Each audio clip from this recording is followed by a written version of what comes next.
La mujer loca y el niño inocente, la verdad que dejó a todos en shock. Hola a todos.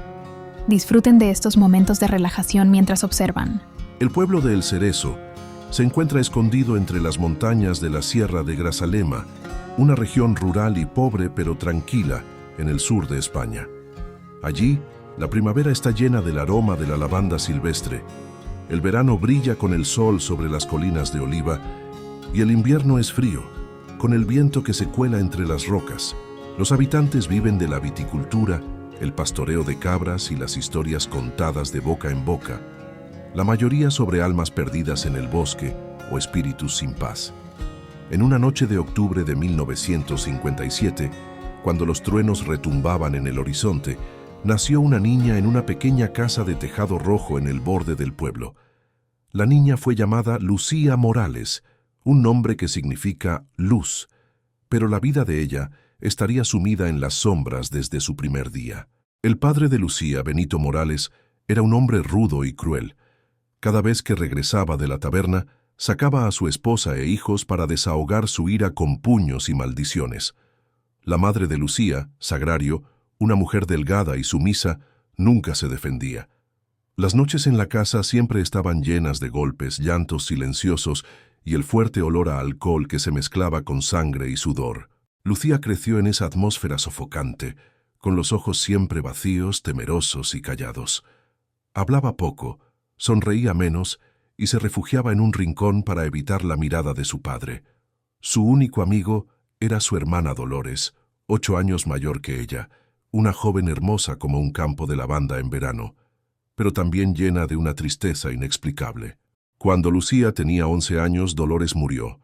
No fue por enfermedad ni accidente, sino que se colgó en el granero de la casa, dejando una nota incompleta.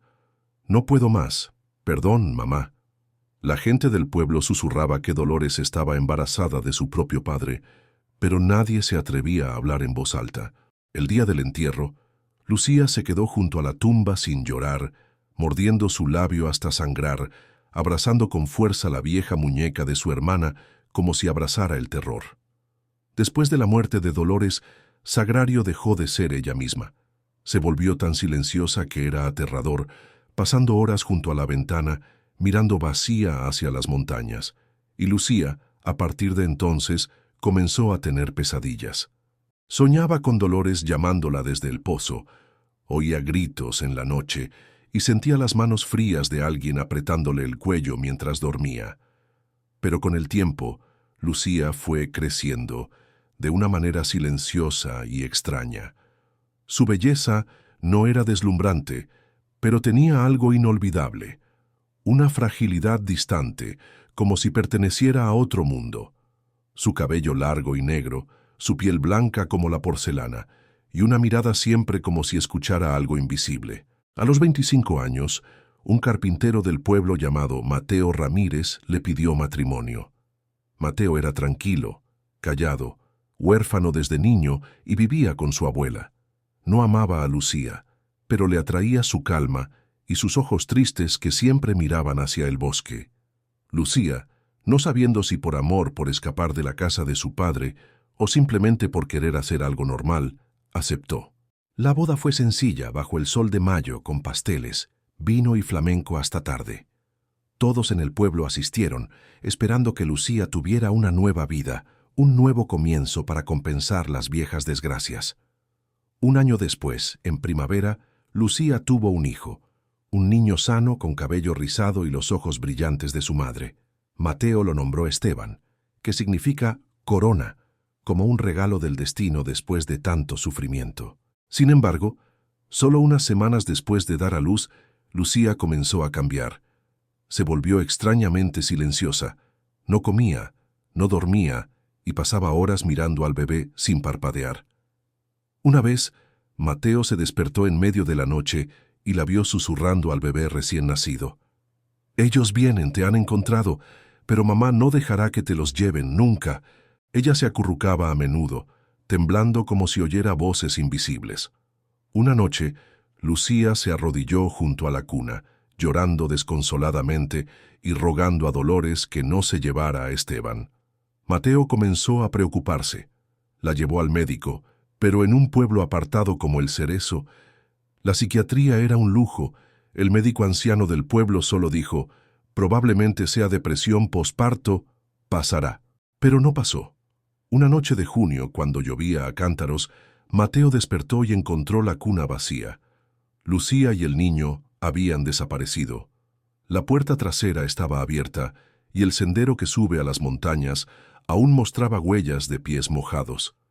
El pañuelo del bebé estaba tirado en el camino, con manchas de sangre y tierra. Lucía había subido a la montaña con el niño. Desapareció como el vapor de la niebla en el profundo bosque. Mateo, desesperado, alertó a todo el pueblo. Se organizó un equipo de búsqueda, con linternas recorriendo cada grieta, cada pared de roca, cada cueva. Algunos dijeron haber visto una figura en la cima del Cerro del Humo, donde solía haber un ermitaño que se prendió fuego. Otros escucharon llantos de un niño en la noche, pero al seguirlos solo encontraron el bosque espeso y la niebla densa. Una semana, 2 semanas, un mes pasó. Nadie encontró a Lucía. No había rastro, ninguna pista. Mateo se veía consumido, como si hubiera perdido el alma. Su madre, Isabel, dijo fríamente, «Esa chica está loca. Tal vez tiró al niño por el acantilado». Los habitantes del pueblo comenzaron a murmurar. Empezaron a encender velas para rezar, no para que Lucía regresara, sino para que el niño descansara en paz. El tiempo pasó lentamente, detenido en los días de espera infructuosa, hasta que una mañana a principios de septiembre, cuando el sol comenzaba a brillar sobre las montañas del este, alguien vio una figura tambaleante entrando al pueblo. Era una mujer delgada, casi esquelética, con el cabello enmarañado como un nido de cuervos, vestida con ropas raídas, descalza, y con un niño sucio pero aún vivo en sus brazos. Lucía Morales había regresado, pero sus ojos ya no parecían pertenecer a este mundo. Lucía regresó al pueblo como un fantasma. Llevaba en brazos a su hijo sucio, envuelto en una manta raída, y caminaba tambaleándose bajo la luz del amanecer. Bajo el barro y la sangre seca, su rostro demacrado causaba escalofríos. Sus ojos estaban hundidos, como 2 carbones ardientes apagándose, pero no parpadeaban. Miraban fijamente al vacío frente a ella, como si su alma estuviera muy lejos. Todo el pueblo quedó en silencio. Una mujer gritó, «Es Lucía, está viva, el bebé también está vivo». Mateo corrió hacia ella y cayó de rodillas ante su esposa, con lágrimas brotando de sus ojos. Quiso tocar al niño, pero Lucía retrocedió, abrazándolo contra su pecho, murmurando, «No, no dejes que lo vean. Están cerca. No se han ido». Mateo no entendía. Quería abrazarlos a los dos, pero los brazos de Lucía estaban rígidos como piedra. Sus dedos huesudos se aferraban con fuerza a la espalda del niño, haciendo que Esteban rompiera en llanto. Cada sollozo rasgaba el silencio del pueblo de El Cerezo, estremeciendo a todos los presentes. Ese mismo día Mateo los llevó a casa, a pesar de la oposición de su madre, Isabel. Ella incluso amenazó con marcharse si Lucía volvía a cruzar el umbral, pero a Mateo no le importó. «Ella es mi esposa, y ese es mi hijo». Lucía no pronunció palabra durante los primeros 3 días. Solo se sentaba inmóvil junto a la cuna del niño, con la mirada fija en la ventana, desde donde se divisaba la cima lejana del Cerro del Humo. Por las noches no dormía. Murmuraba palabras sin sentido, con una voz susurrante como el viento del bosque. Una noche, Mateo se despertó de golpe al encontrarla en medio del patio, con los brazos extendidos, los ojos al cielo y una sonrisa extraña en los labios mientras decía, «A él lo han perdonado, pero a mí no, ellos siguen ahí». El pueblo comenzó a sentir miedo. Una anciana contó que durante aquel verano, en las noches de luna llena, había visto Mateo destilando en la cima de la montaña, como si se celebrara un ritual. Se oían cantos en una lengua extraña, llantos de niños, gritos de mujeres en trance. Decían que Lucía había convivido con los espíritus del bosque, que había hecho pactos con fantasmas. Mateo no creía en eso. Pensaba que era un trastorno psicológico posparto, agravado por heridas no sanadas de su infancia. Se dedicó a cuidar a su esposa, a amar a su hijo, convencido de que el tiempo lo curaría todo. Pero el tiempo no siempre está del lado de los buenos. 3 meses después, en un día frío de diciembre, Lucía desapareció de nuevo. Esta vez dejó un charco de sangre en el baño y una blusa empapada en agua de pozo. Los vecinos corrieron alarmados. Todos temieron lo peor. Corrieron hacia el pozo seco detrás de la casa de Mateo, abandonado desde los tiempos de sus abuelos. Se asomaron y vieron la silueta de Lucía inmóvil en el fondo, su cabello flotando como algas, la sangre tiñendo de rojo el agua turbia. Por suerte el agua no era profunda. Lograron sacarla a tiempo. Sobrevivió. Pero algo dentro de Lucía murió aquel día. Ya no lloraba, no hablaba, no sonreía.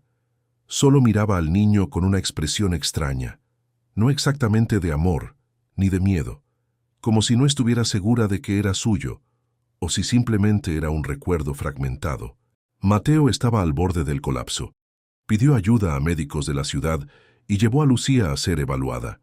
El diagnóstico fue trastorno psicótico agudo con elementos místicos, probablemente desencadenado por traumas infantiles y estrés posparto.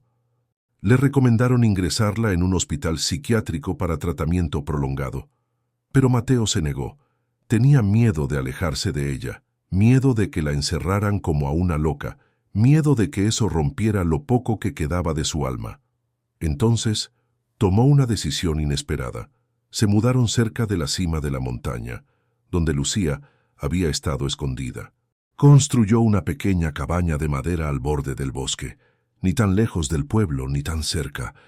Creía que en ese lugar, entre la naturaleza, entre la soledad y lo salvaje, Lucía podría sanar.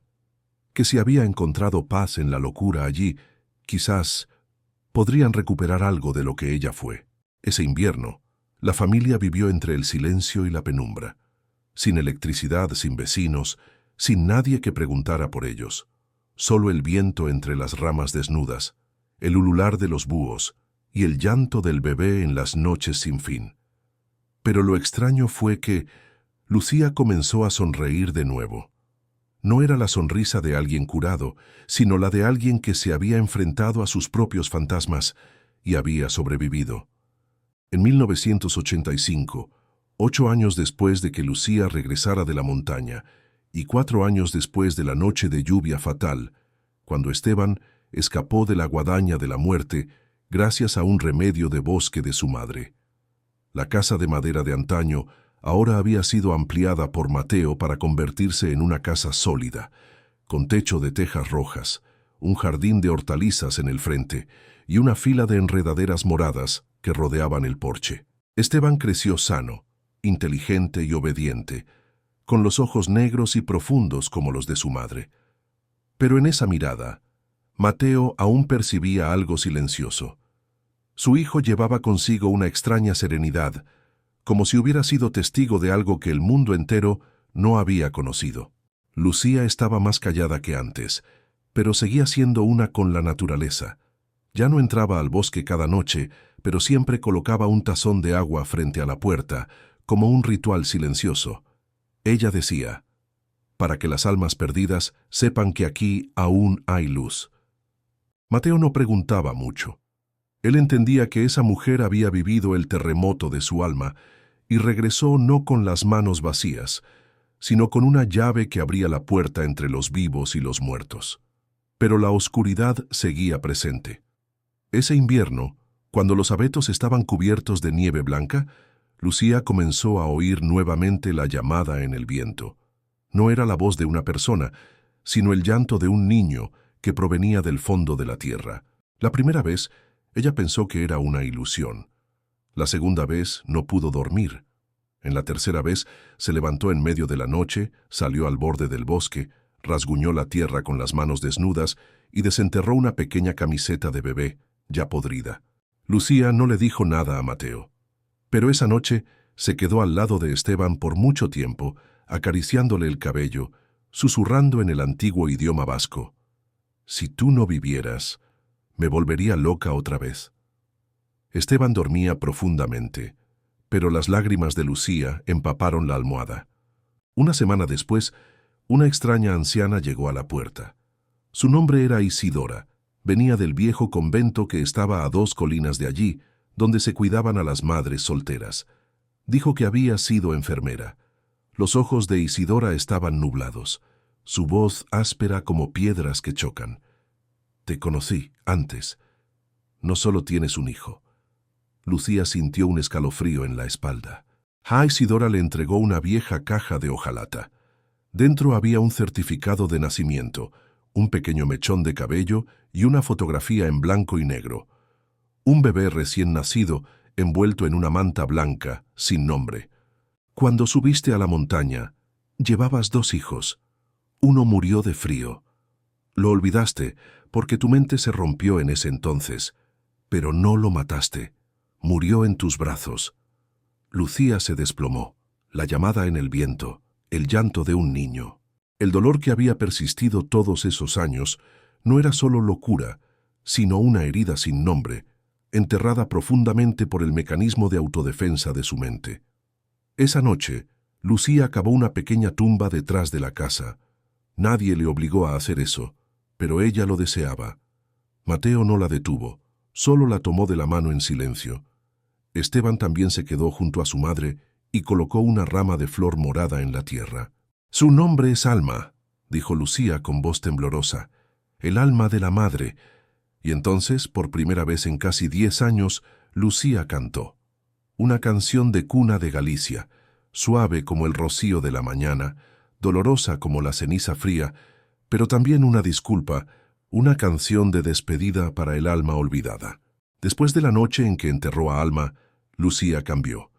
Ya no se convulsionaba cada vez que el viento soplaba. Ya no miraba el bosque con miedo. Comenzó a dar clases a las jóvenes del pueblo sobre medicina herbal, sobre la maternidad, sobre la psicología de la mujer después del parto, cosas que nunca nadie les había enseñado.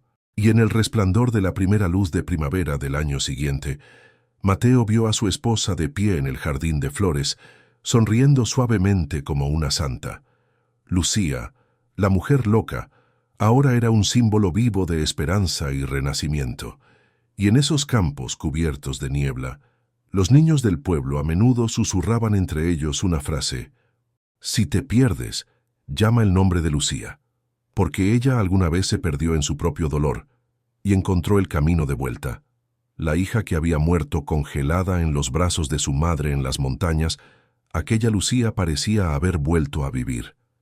Ya no era la mujer distraída ni la que temblaba por sueños rotos. Su mirada brillaba, su voz era firme y sus pasos ya no se ocultaban bajo la sombra de Mateo.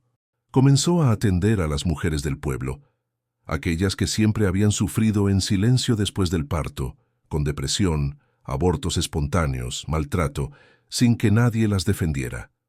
No usaba medicamentos convencionales, usaba hojas de bosque, canciones de cuna y una mirada empática. Un día, una joven llamada Catalina llegó a la casa de Lucía.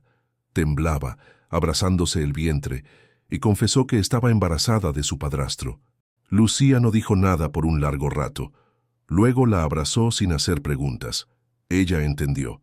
Ella había sido esa chica, confundida, engañada, empujada fuera de su propio cuerpo. A la mañana siguiente, Lucía subió a la casa del alcalde. Era un hombre patriarcal que se había burlado de ella cuando tuvo sus ataques de locura. Ella no suplicó, no lloró. Habló con la voz de una madre que había perdido a su hijo. «Si usted no hace nada, yo lo contaré a toda la parroquia, a toda la ciudad. No tengo miedo a las piedras. Viví 3 meses en el bosque con 2 hijos recién nacidos. Estuve muerta y volví a la vida. Ahora no temo nada, excepto el silencio de nosotros mismos». 3 días después, el padrastro de Catalina fue arrestado por abuso de menores. La noticia sobre Lucía se esparció por toda la región. La llamaban la madre de las quebradas, la madre de las almas rotas. Las mujeres de los pueblos cercanos venían a ella, no solo para curarse, sino para ser escuchadas. Le contaban a Lucía cosas que nunca se habían atrevido a contar ni a sí mismas. Obligadas a casarse, violadas, perdieron hijos, embarazadas con miedo, prisioneras en sus hogares como reclusas. Lucía escribió todo en un cuaderno de cuero viejo que llamó el libro de las voces perdidas, el libro de las voces olvidadas. Ese septiembre, el alcalde del pueblo organizó una ceremonia para honrar a las mujeres ejemplares. Lucía fue invitada a dar un discurso, pero ella rechazó leer el discurso. En su lugar, invitó a cada mujer a estar a su lado, y cada una leyó un pasaje de su propio libro. Algunas tartamudeaban, otras lloraban, algunas solo se quedaban en silencio, y luego abrazaban a Lucía con fuerza. Toda la plaza estaba en silencio. Luego, una ovación atronadora resonó, no para el coraje de una sola persona, sino para todas aquellas que habían sobrevivido en silencio. Esa noche, Lucía regresó a su casa, se sentó junto al pozo seco, el mismo lugar donde había planeado arrojarse. Mateo salió y le puso una capa de lana. Esteban, ahora de 9 años, le llevó una taza de té. Lucía miró el pozo, luego miró el cielo estrellado, susurró: «Alma me despertó de la muerte, y tú, Esteban, fuiste quien me mantuvo viva».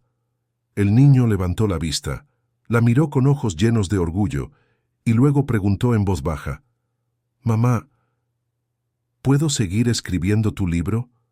Lucía sonrió. Sus ojos se llenaron de lágrimas. «No solo lo seguirás escribiendo, algún día enseñarás a la gente a escuchar». Primavera de 1986.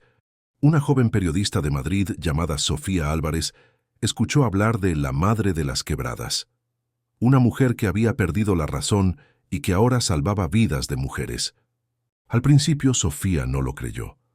¿Cómo podría una mujer que intentó suicidarse convertirse en sanadora? Pero cuando leyó las cartas manuscritas enviadas a la redacción, acompañadas de páginas copiadas del libro de las voces perdidas, su corazón se conmovió. No solo era una historia, era un testimonio, una verdad que nunca se había permitido decir en voz alta. Sofía tomó un largo viaje en autobús hasta el pueblo donde vivía Lucía, El Pinar. El camino era accidentado, polvoriento, serpenteando entre bosques de pinos y colinas áridas. No había luces de ciudad ni cafés modernos, solo el olor a tierra, a pasado, y a personas que aún vivían con las manos y el corazón. Lucía recibió a Sofía en su pequeña casa de madera junto al pozo, sin maquillaje, sin vestidos bonitos, cabello canoso y escaso, rostro arrugado, pero ojos brillantes y cálidos como la luz del fuego.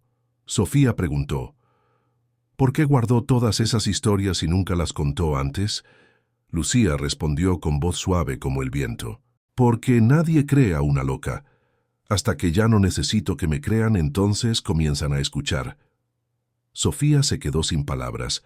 Grabó cada palabra de Lucía, cada historia de mujeres que pensaban que habían perdido su voz para siempre.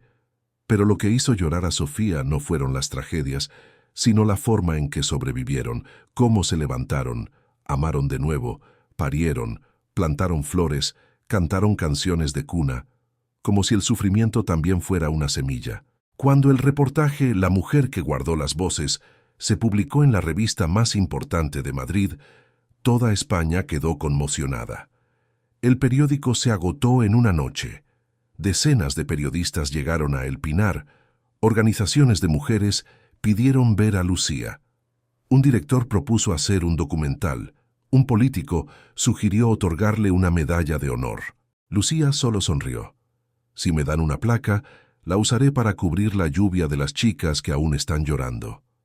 En ese momento, Mateo, el esposo que antes había visto impotente como su mujer se volvía loca, también empezó a cambiar. Ya no era el hombre rudo de los años 80. Acompañaba a Lucía a todas las reuniones. Preparaba té, cargaba agua, colocaba sillas para las madres. Incluso ayudaba a construir una pequeña casa donde las mujeres pudieran refugiarse cuando eran maltratadas. Dijo: «Antes no entendía. Ahora no necesito entender. Solo necesito creer». Esteban, el niño que fue llevado a la montaña en el delirio de su madre, ahora tenía 12 años. Leía todas las frases del viejo libro de su madre. Le dijo a la periodista: «Antes decían que mi mamá era una loca, ahora dicen que es mamá. Pero para mí siempre ha sido mamá, ya sea en el bosque o en la casa». En 1987, el libro de Lucía, Libro de las Voces Perdidas, fue publicado oficialmente, convirtiéndose en un símbolo del movimiento por los derechos de las mujeres en España. En la portada había una foto en blanco y negro. Una mujer con el cabello desordenado, abrazando a su hijo, de pie sobre un fondo de bosque profundo y niebla.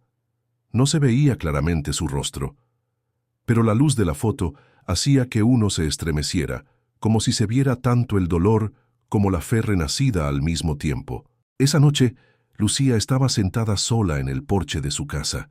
El viento traía el olor a hierba y el sonido de los grillos. En sus manos tenía una carta de una joven mujer de Sevilla. Yo tomé pastillas para dormir, pero leí su historia.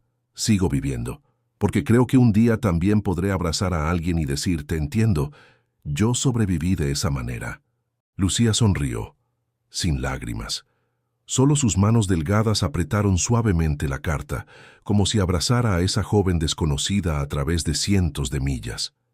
El viento de la noche sopló sobre el pozo seco, pero esta vez ya no había eco de desesperación, sino un susurro de esperanza.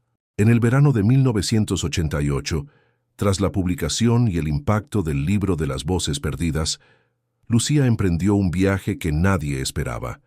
Dejó el pueblo de El Pinar y recorrió las zonas rurales más remotas de España, llevando consigo una voz que había despertado, no solo para sí misma, sino también para otras mujeres que aún vivían en silencio y con miedo. Lucía no viajaba sola. Mateo, su esposo, la acompañaba, como una forma silenciosa de redención.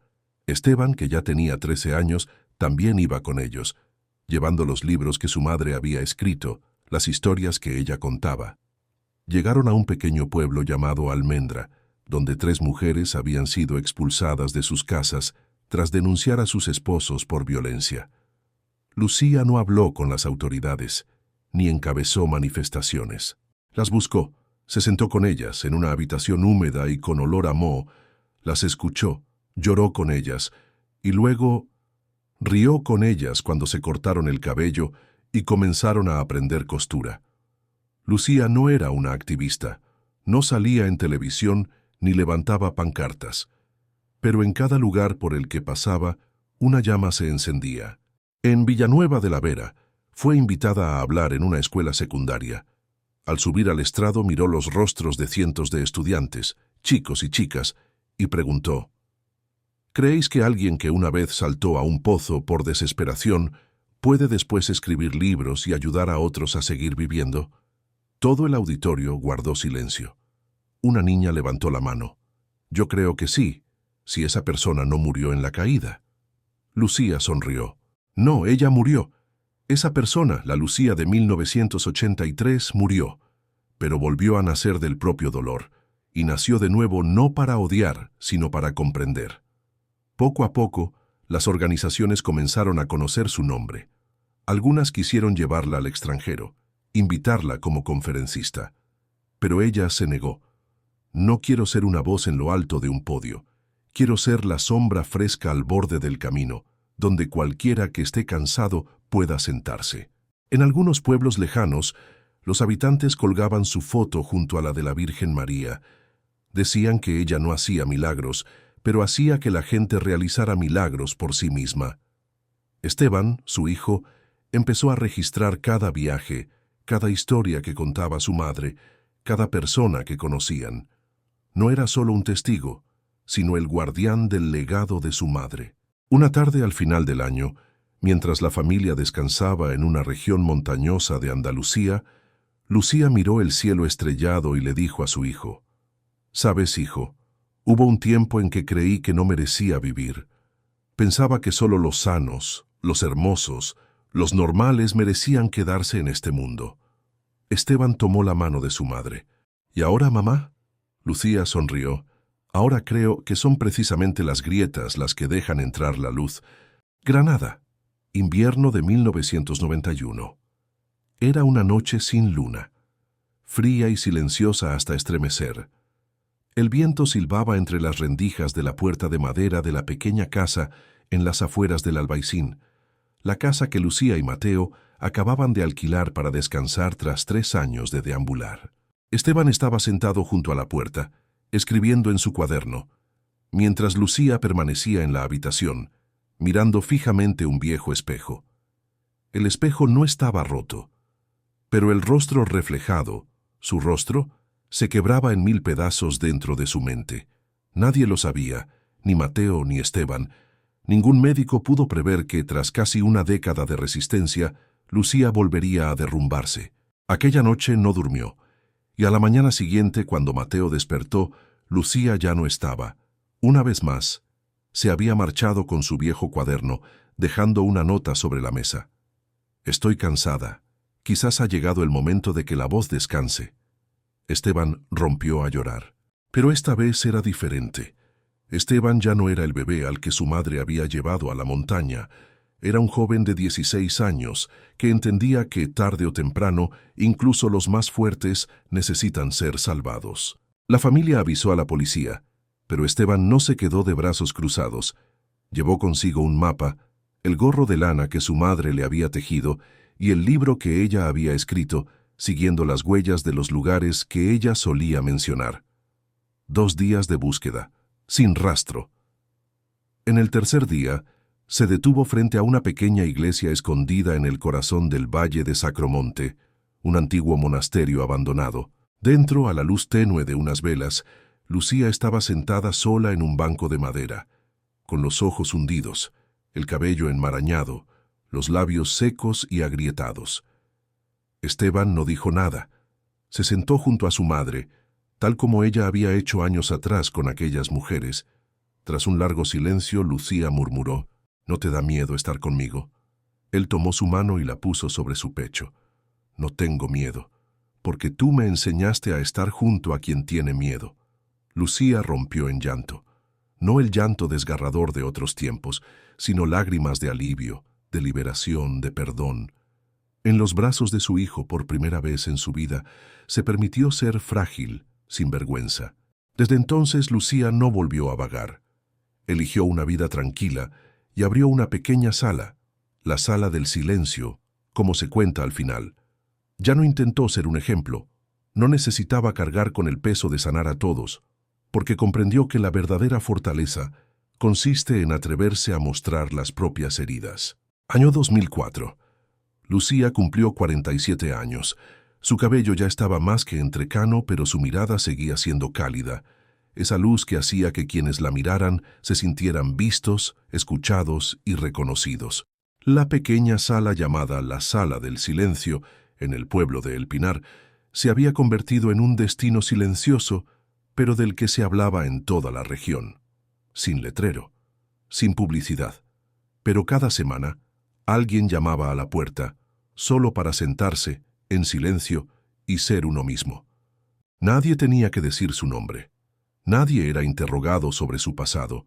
Solo se sentaban, escuchaban el canto de los pájaros tras la ventana, veían la luz del sol filtrarse entre las rendijas de madera y oían a Lucía leer un fragmento de un viejo cuaderno, no para aconsejar, sino para recordar juntos. Hubo un tiempo en que huía de mí misma, ahora lo sé. Huir no cura nada, solo atreverse a sentarse con el dolor nos hace crecer.